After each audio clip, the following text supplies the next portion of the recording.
James over the middle, and it's caught by Houston. He breaks through 2 tacklers. He's ahead of everyone. He's going down the far sideline, down to the 30-yard line. He's 10 yards ahead of the field. A touchdown. Wow, 81 yards. Well, hello. Thank you so much for taking time out of your day to check out this video. And welcome to the Gridiron. And before we get started, just want to say thank you so much to everyone out there who's been watching my videos. Thank you. If you could maybe give this video a thumbs up or possibly leave a comment below or maybe even share this video, it would mean so much to me. But anyway, just thank you so much for just taking time out of your day to check out this video. Thank you. All right, well, the New York Giants interior offensive lineman that they could possibly target. I mean, you know, there's a lot, you know, but in the upcoming draft. Now, when Joe Schoen, I don't know if it was his first press conference, it was first or second, it was right up there, all right? He said that he thinks that the Giants have about like 5 healthy offensive linemen on the roster at the time at that press conference. And I think he was like pretty much spot on, all right? Well, you know, now through free agency, you know, we got a lot more than just 5, all right? So he's done a good job there, but he's brought in, some of them he's brought in bodies. Okay, so, you know, we'll have to wait and see. Jury's still out on the quality of some of these guys brought in, but I mean, under the salary cap situation that the hand he was dealt, you know, he's not going to be bringing an All-Pro, a Hall of Famer, you know, so it is what it is. We did bring in Mark Lewinsky. Okay, we got one nice piece to the puzzle. Okay, but all right. Now with the inside offensive linemen, okay, we have quite a few. All right, you know, I think we have like 8. All right, we got Nick Gates coming off of that nasty injury he had last year. I did see a picture of him, you know, trying to like maybe do training. You know, obviously he was doing a deadlift or what it was, but you know he's trying. So I mean, I don't know if he's going to be on the field this year or not. Still don't know, but you know he's coming back from an injury. Then we had Shane Lemieux. All right, he's coming back from an injury. He only played the first quarter of the first game last year against the Denver Broncos. Did very well, but he only had 17 snaps. But in those 17 snaps, by PFF, he graded out very, very well. But once again, he is coming back from an injury. Then we got Ben Bredesen, all right, who we got last year. We got Wes Martin, who we got last year, who did not do very well last year. Then we got in, okay, the 4 guys that Shane brought in. Jamil Douglas, all right, who's history has shown he has not done a very good job. You know, he's like a body, okay? He's depth. Not going to say good quality depth, but he is depth, okay? As I said, I mean, you know, the hand that Shane was faced, this is all he could afford to bring in. You know, I mean, he ain't going to be our starter, but I mean, if we need him, right, he's depth, okay? We got John Feliciano, good quality, experienced veteran. Looks like he's going to be, you know, possibly bidden to be our starting center. Okay, he's done a decent job throughout his career. You know, not super duper fantastic, but he's really looking forward to the challenge of possibly becoming the starting center. So then we got Mark Lewinsky, all right, who's probably looking possibly to be our right guard. Got him on a 3-year deal. All right, so that's one nice little piece to the puzzle. Now I guess we could always extend him if need be or whatever, but he should be a nice piece to the puzzle. He should help out the offensive line. He should do, you know, what better job than what Will Hernandez was doing for us last year. Okay, then we got Max Garcia. Okay, once again, depth. You know, with the money that money we had. You know, the salary cap situation that Shane was under, he got depth. All right. Half of these guys are not with Shane and Dable. They have no ties to them whatsoever. So you don't know. I mean, we can't keep all 8 of these guys unless we're going to maybe tuck a couple of them away on the practice squad. I mean, but we're not bringing 8 guys into a game, 8 interior offensive linemen into the game. That's just not happening. So, I'm not sure if all these guys are going to make the team or what, but, right. But there's 4 guys. All right, we got Shane Lemieux, Ben Bredesen, Nick Gates, and Wes Martin. Those guys there's no ties to Dable or Bobby Johnson, Shane. So they have no ties with them at all. So as far as how he's going to handle those guys, who knows? I mean, Ben Bredesen did a nice job for us last year. Shane Lemieux, as I said, did a nice job, but he's coming off an injury. Same thing with Nick Gates. You just don't know. I mean, of course, they're watching tape on these guys and all, so they know what they're capable of doing. But I said, right now, and it's not including the draft or the college free agency drafts. I mean, we could have a couple more guys. We could have maybe 10 guys or so. So that's not. We're not keeping that many guys. So some of these guys on the list, might be gone. Now we got Mark Glowinski. All right, he's the one we signed to a 3-year deal. All right. The other 3 that he brought in are kind of just like depth for this year to kind of, possibly, torch holders. They're just, I'm here for a year and holding a torch and I'll be gone next year. Right. But I think with Glowinski, I think quite possibly, some guys are just decent enough. Possibly Glowinski is that where there would be enough interest in him where he could get a multi-year deal, and I don't think we weren't going to bring him in for just a 1-year deal. I mean, he wanted to get signed multi-year, and that's what he got. So we got 3 years for him. All right, but then you got the other John Feliciano, Jamil Douglas, and Max Garcia. They're all here for 1 year. Now whether they'll be here. I mean, whether they'll actually make the roster or not, who knows? They're all on kind of thing, possibly like league minimum deals. So, will they make the squad this year? Who knows? Will they be here next year? Quite possibly not. But I don't think we could have got Mark Glowinski, as I said, to sign, with just a 1-year deal. So, but at least we got him for possibly 3 years. So we possibly have a right guard for 3 years. So, all right, we got that. One nice thing would be to get some stability on the O-line. All right, it's been obviously a revolving door lately. I mean, obviously for quite some time now. We're bringing all these guys in, and then then a lot of these guys are going to be all gone next year. It would be nice just to get some guys in here, get some stability. Get the guys working together.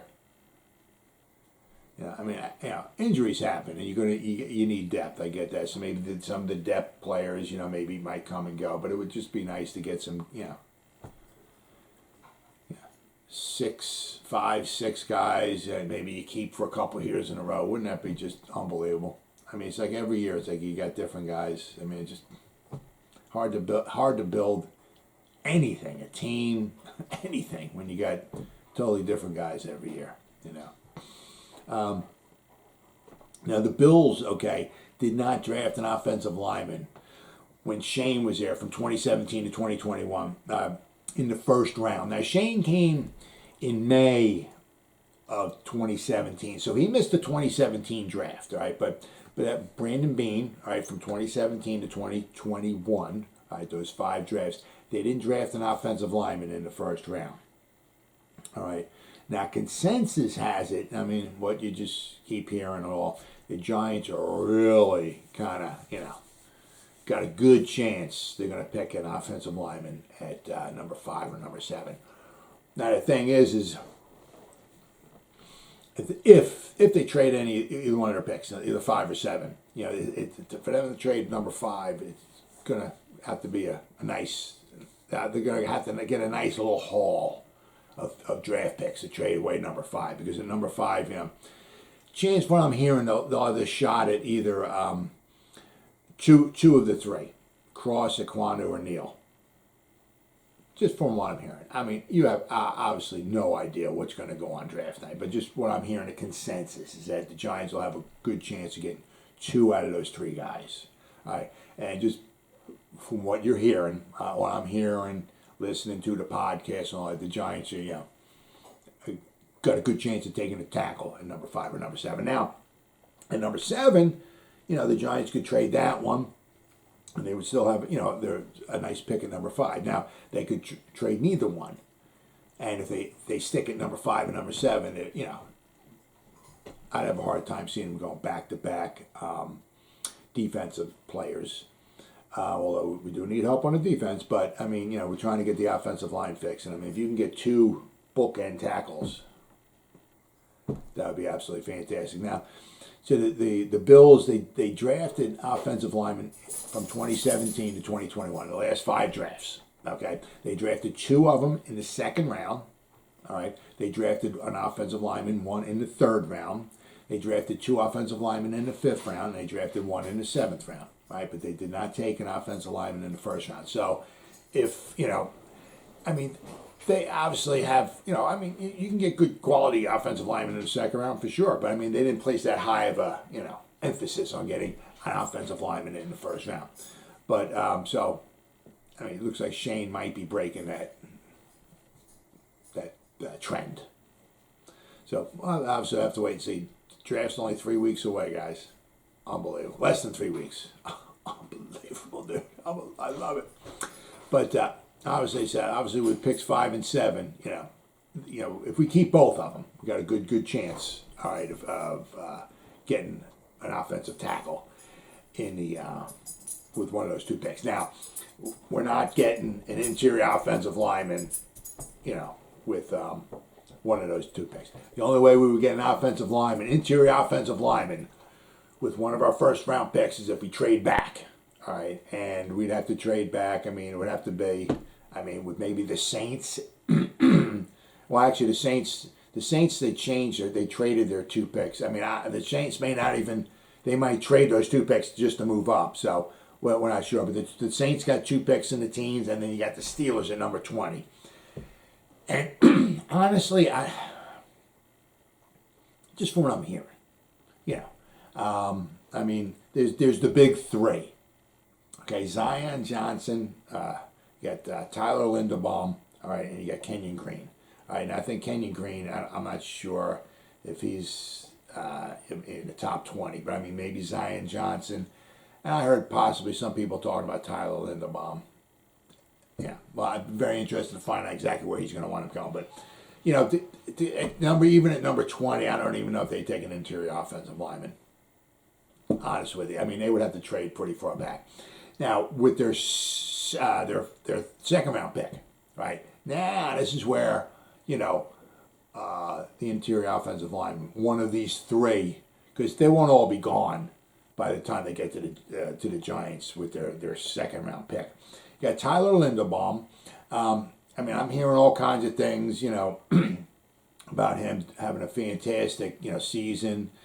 He still needs to add a little size and strength to him, because some of the games he got a little overmatched, but he's a phenomenal athlete, phenomenal center.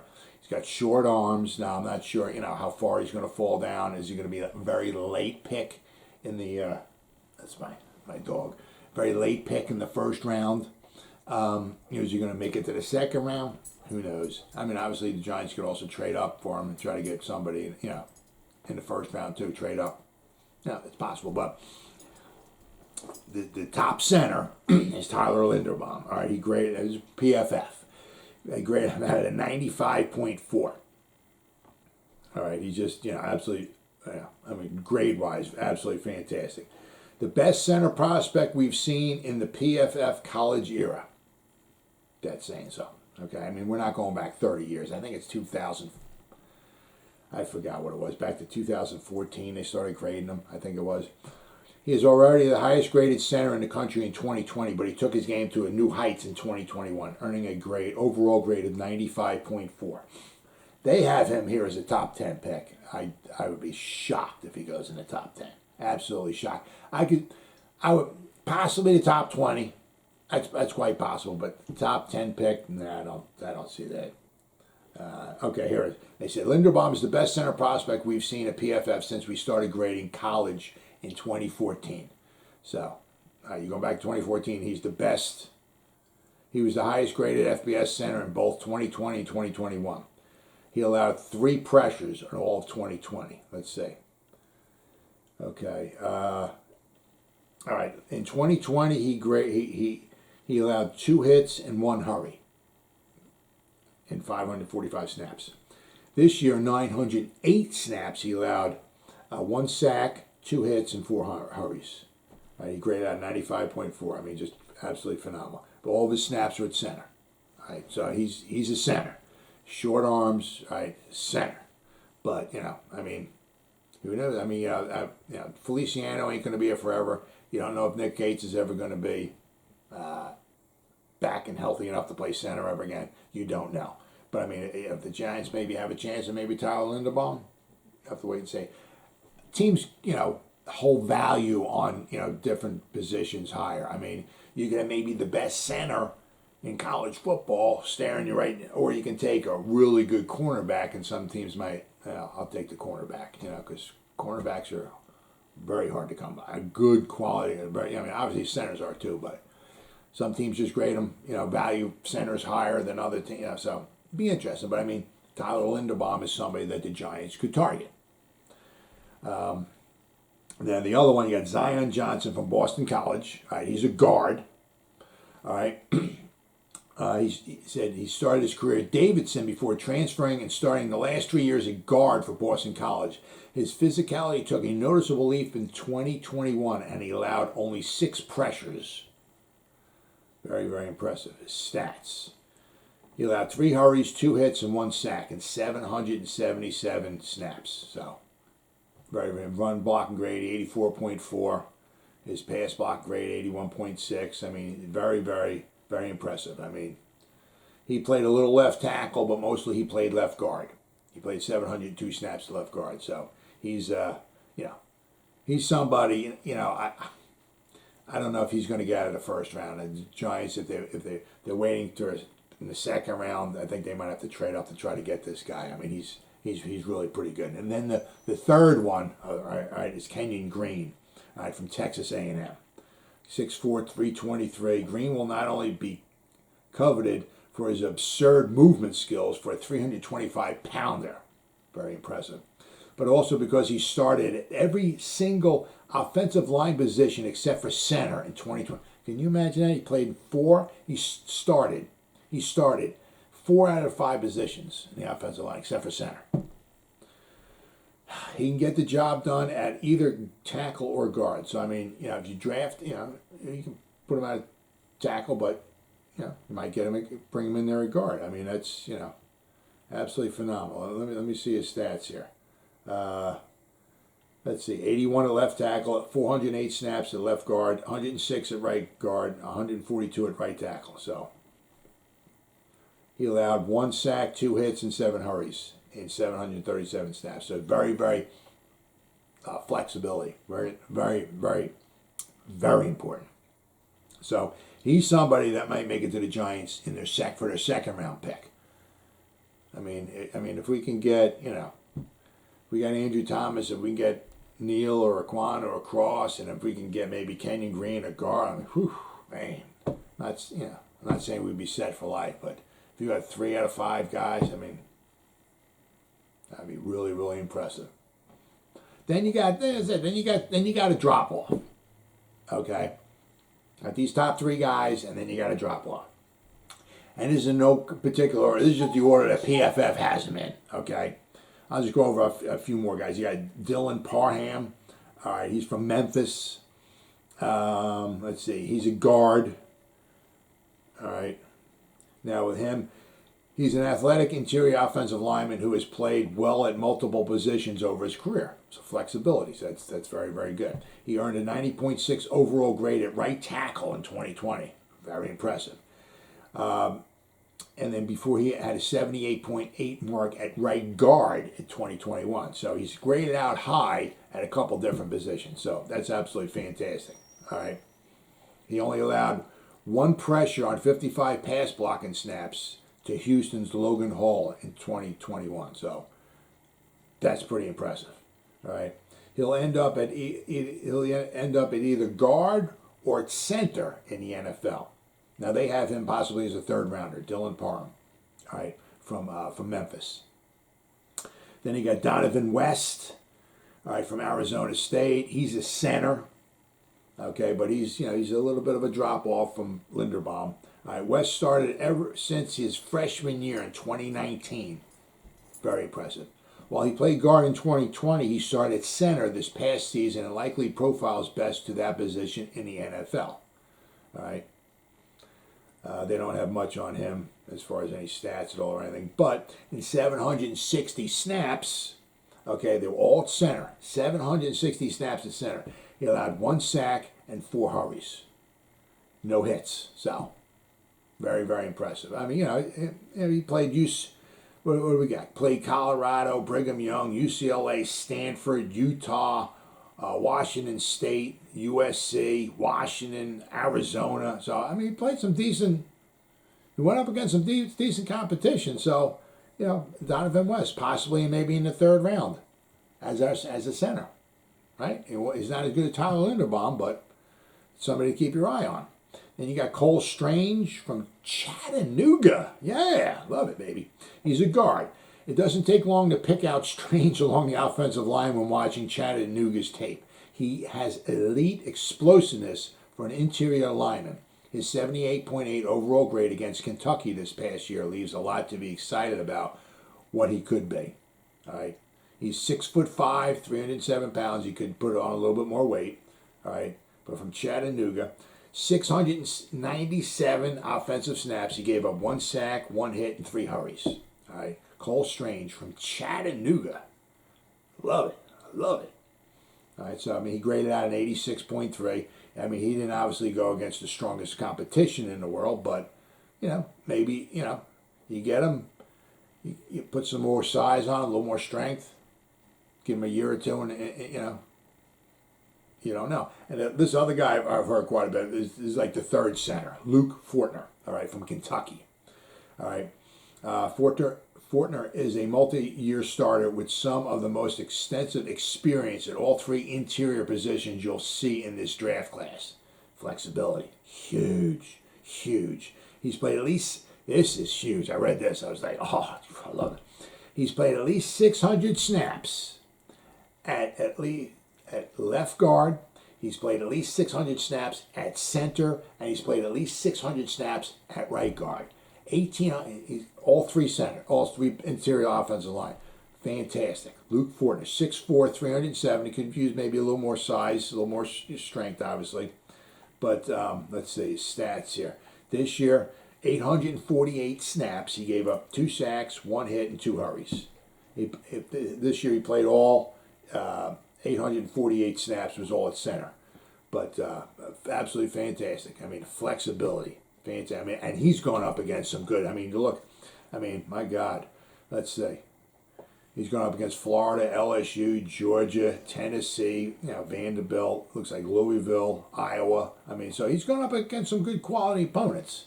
And he graded out overall 85.1. So Luke Fortner, possibly like a third rounder. Let's see. I'm not sure what they got him. They don't have him graded, but I mean, maybe a third rounder, maybe 4th rounder, somewhere around there. But he wouldn't be bad. He would not be bad at all. Then there's a bunch of other. I mean, there's a boatload of guys. I mean, Ed Ingram from LSU, who's a guard. Marcus Hayes, who's a guard from Oklahoma. Thayer Munford, he's a guard from Ohio State. Cam Jurgens, he's a center from Nebraska. But now you're starting to go pretty far down the list there at all. But I mean, the big 3. I mean, if the Giants if they grab a tackle and they grab one of those big 3, Kenyon Green, Zion Johnson, or Tyler Linderbaum, not saying we'd be set, but if we could have Andrew Thomas, maybe Evan Neal, and Zion Johnson, or Kenyon Green at guard or something like that, if we can get 3 out of the 5 holes on that offensive line fixed, I'm not saying we'd be off to the races, but we'd be off to a pretty darn good start. Well, as always, guys, thank you so much for taking time out of your day to check out this video. You guys stay safe out there and go Giants. Woo!